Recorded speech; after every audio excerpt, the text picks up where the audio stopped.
डर जिंदगी की सच्चाई है। हम सभी किसी न किसी बात से डरते हैं। किसी को परीक्षा से डर लगता है तो कोई उसके परिणाम से घबराता है।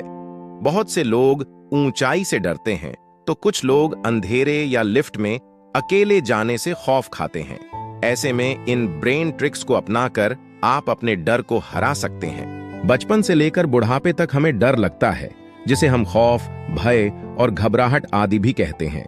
वैसे तो किसी सामान्य इंसान का डरना स्वाभाविक है। दरअसल डर हमारे मन का एक भाव है और हम सभी किसी न किसी बात से खौफ भी खाते हैं। शायद ही कोई व्यक्ति होगा जिसे डर ही न लगता हो। असल में डर एक सामान्य भाव है, लेकिन जब यह डर हमारे जीवन पर हावी होने लगता है तो जरूरी हो जाता है कि हम समय रहते उसे खुद से दूर कर दें, क्योंकि जब यह डर विकराल रूप ले लेता है तो यह फोबिया बन जाता है। ऐसे में हमें मेडिकल एक्सपर्ट की जरूरत पड़ती है।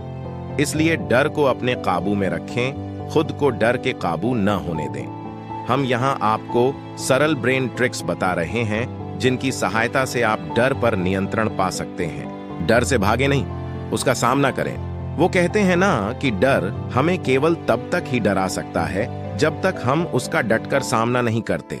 दरअसल हम अक्सर उन चीजों को करने से बचते हैं जिनसे हमें डर लगता है। इसलिए अपने डर को मन से निकालने के लिए जरूरी है कि हम हिम्मत से उसका सामना करें। शुरुआत में आपको बहुत अधिक डर लग सकता है और शायद आप बीच में हार भी मानने लगें, लेकिन अगर आप अपने मन मस्तिष्क को इसके लिए तैयार कर लेंगे और एक बार डटकर उसका सामना करेंगे तो इसके चांस ज्यादा हैं कि वह डर आपके मन से निकल जाए। क्या आपको इससे डरना चाहिए? डर कभी कभी मन की खोखली कल्पना होती है। इसलिए खुद से सवाल पूछें कि जिस चीज से आप डर रहे हैं, क्या वास्तव में वह इतनी बड़ी है कि आपको डरना चाहिए? जी हाँ, डर को मन से दूर भगाने का सबसे अच्छा तरीका है कि आप मन ही मन उस चीज बात की चरम स्थिति तक पहुंच जाएं और उसका सामना करने के लिए खुद को तैयार कर लें। जब आप सबसे बुरी स्थिति का सामना करने के लिए तैयार हो जाएंगे तो डर आपको छोटा लगने लगेगा। इसी तरह से बहुत बार हमारे अंदर की कमियां भी डर की वजह बनती हैं। जैसे अगर आपकी इंग्लिश अच्छी नहीं है तो आप दफ्तर की मीटिंग या ग्रुप में खाडी डी डी हैठे होकर बात करने में संकोच करेंगे और आपको घबराहट होगी। इसे दूर करने का सही तरीका यही है कि आप आत्मविश्लेषण करके अपनी कमियों पर काम करें, जिससे आपके भीतर कॉन्फिडेंस आएगा और डर दूर चला जाएगा। मेडिटेशन से मिलेगी डर पर जीत। डर बाहरी नहीं है, यह अंदर से आता है। इसलिए छोटी छोटी चीजों से जितना आप डरते हैं उतना शायद आपके परिवार का दूसरा सदस्य या दोस्त नहीं डरता होगा। इसलिए मेडिटेशन, ध्यान, अपने मन के डर को काबू करने का एक प्रभावी तरीका है। माना जाता है कि जो लोग नियमित रूप से मेडिटेशन करते हैं उन्हें इसका एहसास अच्छी तरह होता है कि डर सिर्फ मन का एक भाव है।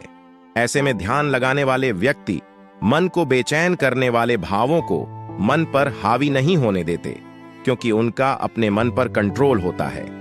इसलिए आप भी नियमित रूप से मेडिटेशन कर अपने मन को भावनाओं में बहने से रोक सकते हैं। यह तरीका न सिर्फ डर को काबू करने में आपकी मदद करेगा, बल्कि आपके जीवन को शांत और खुशहाल भी बनाएगा। दोस्तों, असफलता से भी अधिक बुरा असफलता का डर होता है। इंसानों के साथ घटित होने वाली सबसे बुरी वारदात असफलता नहीं होती है, बल्कि कोशिश न करने वाले लोग प्रयत्न करने से पहले ही असफल हो जाते हैं। बच्चे जब चलना सीखते हैं तो बार बार गिरते हैं, लेकिन उनके लिए वह असफलता नहीं बल्कि सीख होती है। अगर वे मायूस हो जाएं तो कभी चल नहीं पाएंगे। घुटनों के बल बैठकर डरी हुई जिंदगी जीने से ज्यादा बेहतर अपने पैरों पर खड़ा होकर मरना होता है। डर का एक ही इलाज है, डटे रहो और अड्ढे रहो।